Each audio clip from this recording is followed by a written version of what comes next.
La question de l'immigration, d'ailleurs, en général, continue à secouer le pouvoir. La chancelière a 2 semaines pour négocier au niveau européen une solution. Sinon, le ministre de l'Intérieur menace de mettre en place un plan de reconduite à la frontière massif, ce qui ferait de fait exploser la coalition. Autant dire qu'Angela Merkel est de plus en plus sous pression. Hélène Kohl, vous êtes la correspondante d'Europe 1 à Berlin.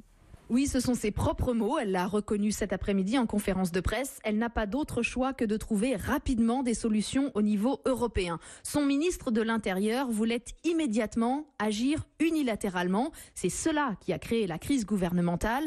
Mais à l'issue d'un bras de fer de 10 jours, Angela Merkel a réussi à le convaincre de consulter d'abord les partenaires européens.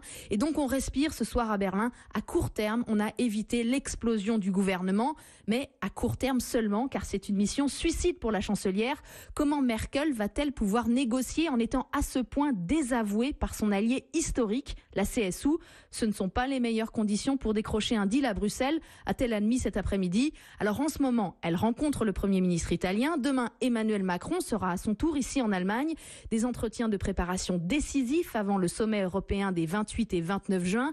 Car très vite, 2 jours après seulement, le 1er juillet, Angela Merkel devra rendre des comptes à sa majorité. On a déjà les horaires des réunions et les députés n'excluent pas de poser la question de confiance à la chancelière. Hélène Kohl, correspondante d'Europe 1 à Berlin. Et comme si ça ne suffisait pas, Donald Trump s'en mêle. Sur Twitter, il estime que c'est le peuple allemand qui est en train de se retourner contre ses dirigeants. Nous ne voulons pas, dit-il, que ce qui se passe avec l'immigration en Europe se passe chez nous. C'est une grosse erreur que de laisser entrer des millions de personnes qui ont si fortement et si violemment changé leur culture.